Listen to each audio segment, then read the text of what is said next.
Boqonnaalee umrii sirna abbaa irree fi sadarkaa biyyi irra gahee jiru. Barreeffamni darbe keessatti adeemsa qabsoo qabachuu irraa kaasee hanga aangoo irraa kufuu sirna abbaa irree tuqeen ture. Adeemsa kana boqonnaalee gurguddoo shanitti qoonnee ilaaluu dandeenya. Isaanis aangoo qabachuu, jabeeffachuu, tikfachuu, torturuu fi kufuudha. Barruu kana keessatti boqonnaalee shanan kana tokko tokkoon ilaaluun iddoo sirni abiyyi irra gahee xiinxallina. Tokkoffaa aangoo qabachuu ascendance. Sirni tokko sababa fincila ummataa qabsoo hidhannoo riphee loltootaa fonqolcha mootummaa humna waraanaa takkaa weerara biyya alaatiin aangoo irraa kufuu danda'a. Bakka isaa humni biraa aangootti ba'a. Humni haaraan taayitatti ol ba'e kun aangoo qabateerra turuuf ummata biratti fudhatama yookaan legitimaasii argachuu qaba. Kanaaf yeroo hedduu sirna jalqaba kufirraa wayyaa akka ta'etti of dhiyeessa. Nageenya waaraa, misooma saffisaa, tokkummaa cimaa, bilisummaa dhugaa akka fidus waadaa gala. Tarkaanfilee waadaan kun dhugaa ta'uu akeekanis ni fudhata. Fakkeenyaaf hidhamtoota siyaasaa gadi lakkisuu, miidiyaalee fi sochii mormitootaa walaba gochuun dirree siyaasaa bal'isuu danda'a. Boqonnaa kanatti namootaa fi murnoota isaan dorgoman sossobuu fi ofitti qabuu yookaan koopteeshin fayyadamuudhaan mormii ganamumaan itti dhalachuu malu hir'isuuf yaala.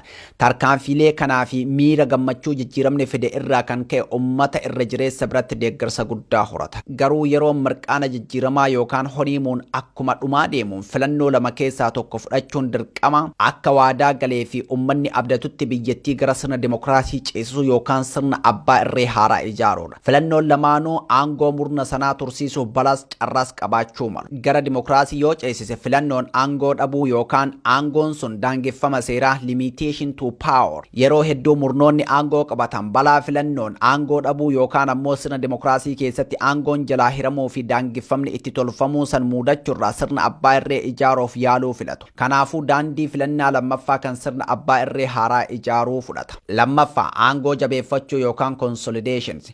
Boqonnaan kun kan murni abbaa irree haaraa ijaaruuf murteeffate tokko namootaa fi murnoota isaan wal dorgoman yookaan qeeqan cabsuudhaan olaantummaa itti mirkaneeffatudha. Olaantummaa akkasii goonfachuuf immoo dirree siyaasaa yeroo jijjiiramaa bal'ate deebisanii dhiphisuu, mormitoota sochii eegalan dadhabsiisanii yookaan dhabamsiisanii hojiin ala taasisuu gaafata. Tarkaanfiin akkasii mormitootaa fi ummata biraa mormii fi fincila kaasuu waan maluuf humnaan cabsuu feesisa. Fincila sadarra aanuuf gama sadiin olaantummaa humnaa qabaachuu feesisa. Waraana, diinagdee fi siyaasaa jechuunis namni yookaan murni aangoo qabatee abbaa irree haaraa uumuu yaalu suni waraanaa fi qaamolee nageenya biyyattii guutumaan dhuunfachuun mormitoota yookaan finciltoota haleelee harka kennachiisuu yookaan dhabamsiisuu isa dandeessu qabaachuu qaba. Tarkaanfii hacuuccaa kanaan milkaa'u ammoo ilaalchii fi seenessi abbaan irree suni tarkaanfachiisu sun kan mormitootaa yookaan riivaalsi isaa caalaa hawaasa biyyattii wayyabaa hawwachuu danda'uu qaba. Akkasumas diinagdee deeggartoota ittiin bitachuu fi humna waraanaan olaantummaa argachuu dandeessuuf kafalu qabaachuu qaba. Kanaaf ammoo diinagdeen wayita sanatti biyyaa kan guddachaa jiru ta'uu qofa osoo hin taane harka murna aangoo qabateen to'atamus qaba.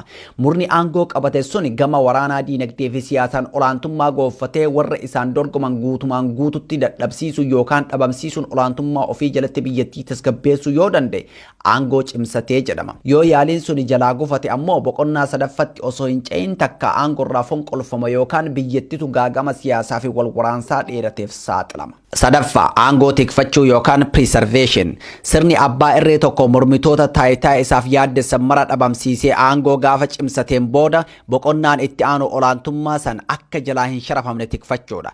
Kanaaf immoo ilaalchii fi gochoonni murna aangoo irra jirurraa adda ta'ee fi aangoo sana xiqqoomas tuquu danda'u akka hin biqille taasisuu fe'isa. Dhaabbilee mootummaa, amantii fi hawaasaa cufti olola gaarummaa fi jabinna abbaa irree sanii leellisan akka barsiisanii fi tamsaasan godhama. Qaamoleen basaasaa fi waraanaa daran cimsuun sochiin mormii xinnos akka hin jiraanne adamsuu fi kichuu kutuun irratti fuulleffatama. Bakka marattuu namni yookaan murni abbaa irree ta'e sun ni faarfama, ni sodaatama. Waaqaa gadatti heeraa fi seera, fedhii fi hawwii murnaa fi nama aangoo irra jiruutiin biyyi ooltee bulti. Afraffaa tortoruu yookaan diikeem. Sirni abbaa irree tokko aangoo guututti dhuunfatee balaa irraa tikfachuu danda'us adeemsa keessa tortoruu eegala. Yeroon sirni tokko boqonnaa aangoo tikfachuutii gara tortoruutti ce'uuf fudhatu biyya tokko kan biraatti garagara ta'uu mala. Sababoonni garaagarummaa kanaa saffisa guddina diinagdeef madda guddina sanii, deeggarsa biyya alaa, bilchinnaa fi ga'umsa nama yookaan murna abbaa irree sana hoogganuu, haalaa fi bifa sabboonummaa ummata keessa jiruu fi kan kana fakkaatanidha. Sadarkaa aanja'uu yookaan advaanteej sababoota tarreeffaman kana irratti hundaa'uun yeroo turmaataatiin wal caalanii sirnoonni abbootii irree gara boqonnaa tortorutti seenuun hin hafu. Sirni abbaa irree aangoo cimsatee boqonnaa tikfachuutti seene tokko dhiibbaan humnaa waan irra hin jirreef of dagachuu eegala. Abbaan irree sun milkaa'ina irra ga'ee fi olola deeggartoota isaatiin of akka waan dandeettii fi kennaa addaa suppernaachuraal ta'etti of ilaaluu jalqaba. Qondaalonni marsanii jiranis namicha faarummacheessanii faayidaa ofii tikfachuu malee rakkoo fi hanqina biyyattii keessaa itti himuu dhiisuun aadeffama. Wal dorgommii qondaalota jidduutti godhamu hojiidhaan osoo hin taane abbaa irreensa faaruun qarxam godhuu irratti taati. Kun ammoo abbaa irree nageenya bulchiinsaa fi diinagdee biyyattii ilaalchisee odeeffannoo qabatamaa argachuun tarkaanfilee sirreeffamaa akka hin fudhanne sakaala. Tarkaanfii sirreeffamaa odeeffannoo qabatamaa irratti hundaa'e fudhachuu dadhabuun dhawaataan malaammaltummaa babal'isaa keessoo sirnaatti murnoota biqilchaa komii ummataa hammeessaa deema. Namoonni fi murnoonni sirnicha keessa jiran akka duraa dantaa paartii biyya bulchuuf cinqamuu dhiisuun faayidaa ofii dursutti seenu. Kun ammoo murnoota gidduutti wal dorgommii fi qoccolli akka hammaatu taasisuun naamusni akka caccabu iccitiin keessoo akka miliqu karaa saaqa. Haalli kun hammaataa yoo deemu tajaajilli bulchiinsaa baraaxayuu fi hojiin seekuritii bacancaruu dhala. Hojii bulchiinsa mootummaa tarsiimoo fi karooraan geggeessuu dadhabaa yoo deemu guddinni diinagdee qancaraa dhufa. Malaammaltummaan dhuunfaa aadeeffamuun sadarkaa jireenyaa warra abbaa irree sanatti maxxananii jiranii fi lammiilee idilee jidduu jiru daran bal'isaan increasing disparities in wealthy income and opportunity. Durummaan warra aangootti maxxanee fi hiyyummaan lammiilee idilee babal'achaa deemuun komii ummataa yoo jabeessu iccitiin sirnichaa saaxilamuu fi bacancaruun eegumsa nageenyaa yookaan seekuritii ammoo ummanni suuta sodaa sirnichaa jalaa bahaa akka deemu godha. Kun ammoo mormitoonni riphan biyyaa ari'aman yookaan haaraa uumaman mataa ol qabachuun qabsoo akka finiinsan carraa kennaaf. Caasaan nageenyaa fi bulchiinsaa malaammaltummaan cuuphamee waan laaffatuuf mormii ka'u kana dursee kichuu kutuu hin danda'u. Mormii ukkaamsuuf tarkaanfii humna guddaatiin rifachiisee sodaa kaleessaa deebisuu yaala. Faallaa kanaa tarkaanfiin humnaa odeeffannoo qabatamaa irratti hin hundoofnee fi tarsiimoon hin masakamne mormii biyya keessaa fi dhiibbaa dippiloomaasii jabeessa. Adaduma haalonni kun hammaachaa deemaniin sirnichi sadarkaa baraaramuu hin dandeenye irra ga'a. Sirni abbaa irree boqonnaa tortoruu irra gahe akkuma birbirsa horoquu eegalee gaafa tokko bubbee wahii lafaan dhoyti. Shanaffaa kufuu yookaan kollaapsi. Sirni abbaa irree tokko gaafuma mallattooleen tortoruu dura mul'atan of haaromsuun rakkoolee diinagdee siyaasaa fi nageenyaa bibbiqilaa jiran kichutti furuu dadhabnaan saffisaan laaffachaa fi laamsha'aa deema. Laamsha'uun kun ammoo fincila ummataa yookaan sochii riphee loltootaa jajjabeessuun kufaatii saffisiisa. Sirni sadarkaa kanarra ga'e fincila ummataa fi riphee loltootaa dafee kuffisuu osoo hanqateeyyuu waraanuma sirnichaatiin fonqolfamutti deema. Sirni tokko erga boqonnaa kanarra gahee booda hamma akka turu kan murteessu tarsiimoo fi tarkaanfii mormitootaati. Sirni Abiy Ahmad boqonnaa kamirra jira. Boqonnaalee shanan armaan olii irraa ka'uun haala sirni bulchiinsa Abiy Ahmad keessa darbe yoo madaalle maalirra gahee laata? Mee tokko tokkoon haa ilaallu. Abiyyi akkuma aangoo qabateen boqonnaa duraa akkuma asii olitti ibsametti adeemsise. Bilisummaa dimokiraasiif tokkummaa waadaa gale. Hidhamtoota siyaasaa hiikuun oggura miidiyaalee kaasuu fi dhaabbilee siyaasaa baqatan biyyatti galchuun dirree siyaasaa bal'ise.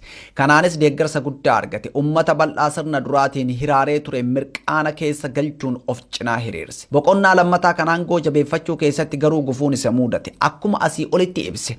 Boqonnaa lammataa keessatti karaa lamaan aangoo cimsachuun danda'ama. Biyya gara dimokiraasii ceesisuun hayyama ummataatiin aangoo dhugeeffachuu yookaan sirna abbaa irree haaraa ijaaruun mormitoota dhabamsiisanii olaantummaa goonfachuudha. Abiyyi karaa lammataa filachuun sirna abbaa irree haaraa ijaarachuu yaale. Kuni garuu hawwii abbaa irrummaa isaatiif carraa biyyaas gaaga'ama hamaaf saaxile.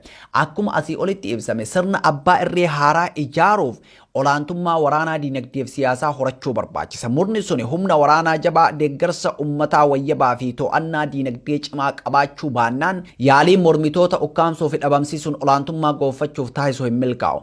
Olaantummaa humnaa mirkaneeffachuu dhabuun mormii fi fincila isa mudatu saffisaan cabsuu waan hin dandeenyeef sirnichaa fi biyyattii gara wal waraansaatti seensisa. Yeroo kana hawwii fi karoorri sirna abbaa irree yookaan awutoritaariyaa ruul haaraa kan olaantummaa nama yookaan murna murna tokko itti mirkanaa'u ijaaruuf taasifame gufachuun sirni bacancaraayaan anookiraasii akka uumamu taasisa. Amaloota sirna anookiraasii keessaa ijoon wal waraansi yeroo dheeraa jiraachuu, mootummaan kutaalee biyyattii hunda to'achuu dadhabuu, jeequmsi qaamota mootummaa fi mootummaan alaan taasifamu babal'achuu fa'aa of keessaa qaba. Kan Abiyyi muudates kanuma. Murni aangoo qabate tokko sirna abbaa irree ijaaruutti milkaa'uuf humna waraanaan olaantummaa goonfachuu qaba jenneerra. Kanaaf ammoo takka gaafuma aangootti ba'u waraana dursee ijaarrate qabaatee waraana biyyattiin dura qabdu san bakka buusuu qaba. Kun kan ta'u yoo murni sun qabsoo hidhannootiin aangootti dhufeedha. Carraan lammataa humna waraanaatii fi tika biyyattii duraanumaan qabdu saffisaan to'achuun akka amanamaa murna haaraa aangoo qabateef gochuu barbaachisa. Kun yeroo hedduu kan ta'u yeroo waraanni biyyattii fonqolcha mootummaatiin aangoo qabateedha. Akkuma beekamu yeroo Abiyyi aangoo qabatetti humni waraanaa fi tika biyyattiin qabdu kan ijaaramee fi amanamummaan isaa murna san dura aangoo harkaa qabuu ture. Gama diinagdees yoo ilaalle qabeenyi guddaan biyyattiin haala murni haaraan aangoo qabate to'achuu danda'uun ala ture. Gama siyaasaatiinis yeroon sun kan biyyattiin sabboonummaawwan waliin dorgoman hedduun guutamtee turteedha. Dabalataan hawaasni murni haarayni keessaa ba'e aadaa bulchiinsa abbaa irree tumsuuf tolu hin qabu. Abiyyi haalota abbaa irree haaraa uumuu hin dandeessifne kana keessatti yaalii taasise. Bu'aan yaalii saniitis Abiyyii fi murni isaa humna abbaa irree haaraa ijaaruuf dandeessu akka hin horanne danqe. Dirree siyaasaa dhiphisuun olaantummaa goonfachuuf yennaa tarkaanfii eegalu fincilli uummataa mudate. Fincila san cabsuuf yaaluun riphee loltoonni daran akka jabaatan, haaraanis akka dhalatan karaa saaqe. Mootummaan fincila qawwee kana injifachuu dadhabuun Abiyyiin olaantummaa humnaa goonfachuu hanqise. Akka hawwi sirna abbaa irree ijaaruu hanqatee biyyattii sirna bacancaraatti yookaan anookiraasiitti geesse. Yaaliin murni aangoo qabate tokko sirna abbaa irree haaraa ijaaruun aangoo cimsachuuf godhu sababa olaantummaa humnaa goonfachuu dadhabuutiin gaafa fashalaa'e boqonnaa sadaffaa kan aangoo tiifachuutti ce'uu hin danda'u. Akkuma armaan olitti jedhame boqonnaa sadaffaan kan abbaa irree sun olaantummaa humnaa goonfachuun humnoota isaan morman mara mo'atee siree tottolfatee irra taa'uudha. Olaantummaa humnaa goonfachuun mormitoota dhabamsiisanii biyya tasgabbeessanii to'achuun yoo hin danda'amne boqonnaa sadaffatti ce'uuf carraan hin jiraatu. Qabsoo aangoo cimsachuuf taasifamu keessatti humna waan qisaasuuf osoo gara boqonnaa aangoo tottolfatee tikfachuutti hin ce'in sirnichi laamsha'uu eegala. Kana jechuun yaaliin boqonnaa lammaffaa waan fashalaa'eef boqonnaa sadaffatti ce'uuf osoo hin milkaa'in irra utaalee boqonnaa afraffaa yookaan tortoruutti seena. Abiyyi Ahmadis kanumatu isa mudate. Sirna abbaa irree haaraa ijaarachuun aangoo cimsachuuf yeroo yaalu fincilli itti ka'e. Olaantummaa humnaa finciltoota kana cabsuuf isa dandeessu waan hin horatiniif biyyattiin wal waraansaa fi seer-dhabdummaa yookaan breakdown of law and order keessa galte. Kanaafuu Abiyyi bara 2019 irraa kaasee qabsoo olaantummaa humnaa horachuun mormitoota dhabamsiisee aangoo cimsachuu keessa turus